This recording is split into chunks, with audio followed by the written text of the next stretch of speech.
Hello hi friends, అందరూ ఎలా ఉన్నారు? బాగున్నారా? నేను మీ జేసుదని. ఈరోజు రెసిపీ వచ్చేసి వంకాయ వంకాయ పొడి వంకాయ ఉంటుంది కదా, ఆ కర్రీ. ఓకేనా? ఇప్పుడు ప్రాసెస్ అయితే స్టార్ట్ చేస్తున్నాను. నేనైతే స్టవ్ వెలిగించి ఒక గిన్నె పెట్టిన. గిన్నె అయితే వేడయ్యింది. ఇప్పుడు ఆయిల్ అయితే యాడ్ చేసుకుందాము.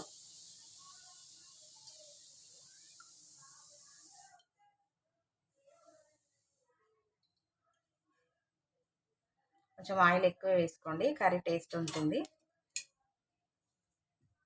ఎప్పుడు నేను ఆయిల్ ఎక్కువేయండి అని చెప్తాను కదా. ఒక మేడము కామెంట్ పెట్టింది, మేడం మీరు ఇంత ఆయిల్ తింటే మీకు కొలెస్ట్రాల్ అనేది రాదా అని అన్నది. ఓకేనా? కానీ మనం టేస్ట్ కూడా ఇంట్లో వండుకునే దానికి కొలెస్ట్రాల్ అనేది ఏమి ఎక్కువ రాదు. ఓకేనా మేడం? ఇంట్లో అయితే మనం అన్నీ ఫ్రెష్గా చేసుకుంటాము కాబట్టి జంక్ ఫుడ్ అయితే తింటే వస్తుందని నాకు తెలుసు. ఇంట్లో ఫుడ్కు మాత్రం ఏం అవ్వదని నా ఒపీనియన్. ఇప్పుడు ఆయిల్ అయితే హీట్ ఎక్కింది. ఇప్పుడు ఆనియన్స్ అయితే యాడ్ చేస్తున్నాను.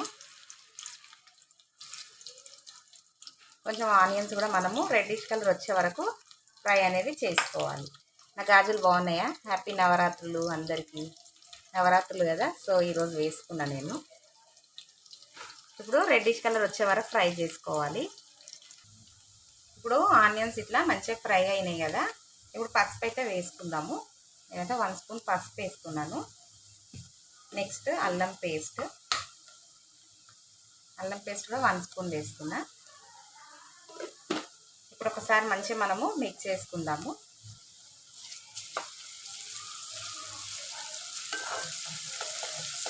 కొంచెం ఇది వేగనివ్వాలి. ఇప్పుడు ఇట్లా మంచిగా ఇట్లా ఫ్రై అయినాయి కదా, అల్లం పేస్ట్, పసుపు. ఇప్పుడు మనము వంకాయలు కట్ చేసి పెట్టుకున్నాం కదా రెడీగా, ఇప్పుడు యాడ్ చేసుకోవాలి. పొడి వంకాయ టేస్ట్ బాగుంటుంది.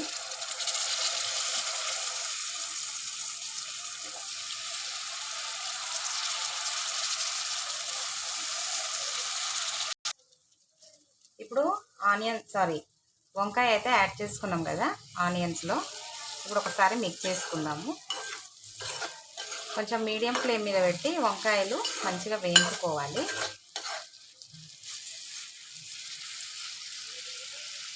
ఇప్పుడే టమాటాలు కూడా యాడ్ చేసుకోవాలి, ఎందుకనంటే ఈ వంకాయ తొందరగా ఉడికిపోతుంది. అందుకనేసి నేను 2 టమాటాలు అయితే యాడ్ చేస్తున్నాను. టమాటాలు వంకాయలు మంచిగా ఉడుకుతాయి ఆయిల్లో. ఇవి మెల్లగా కలుపుకోవాలి, ఎందుకంటే వంకాయలు చితికిపోతాయి అందుకని.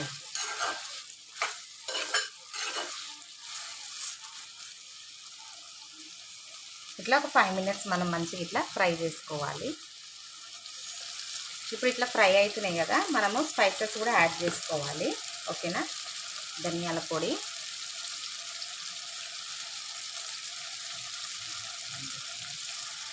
కొంచెం ధనియాల పొడి ఎక్కువ వేసుకోండి, గ్రేవీ అనేది మంచిగా వస్తుంది.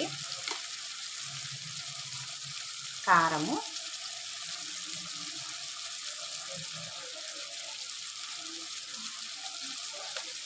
టూ స్పూన్స్ సాల్ట్ అయితే మీ కర్రీకి తగ్గట్టుగా మీరు యాడ్ చేసుకోండి. నేను 2 స్పూన్స్ వేస్తున్నాను. ఓకేనా? ఇప్పుడు ఇదంతా ఒకసారి మంచిగా మనము మిక్స్ చేసుకొని ఒక మూత పెట్టి మంచిగా ఉడికిద్దాం. టమాటాలు, వంకాయ కొంచెము ఫ్లేమ్ అనేది సిమ్లో పెట్టండి. సిమ్లో పెట్టి ఇది ఆయిల్లో మంచిగా ఇట్లా ఫ్రై చేసుకుందాము. మెల్లగా కలపండి.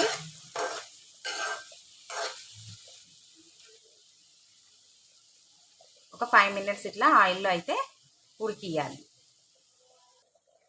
ఇప్పుడు వంకాయ ఇట్లా 5 మినిట్స్ నుంచి ఇట్లా ఉడికించుకుంటున్నాం కదా, స్పైసెస్ అన్నీ యాడ్ చేసి ఒకసారి మిక్స్ చేసుకుందాము. చూడండి, వంకాయ అప్పుడే కొంచెం ఉడికిపోయింది, టమాటాలు కూడా కొంచెం ఉడికినాయి. ఇప్పుడు మనకు కర్రీకి గ్రేవీ కావాలి కదా, సో అందుకని చెప్పేసి కొంచెం వాటర్ అయితే యాడ్ చేసి కంప్లీట్గా కర్రీ అయితే ఉడికించుకోవాలి. నేను 1 గ్లాస్ వాటర్ అయితే యాడ్ చేస్తున్నాను. రైస్లోకి కదా కొంచెం గ్రేవీ అనేది ఉండాలి, అందుకని.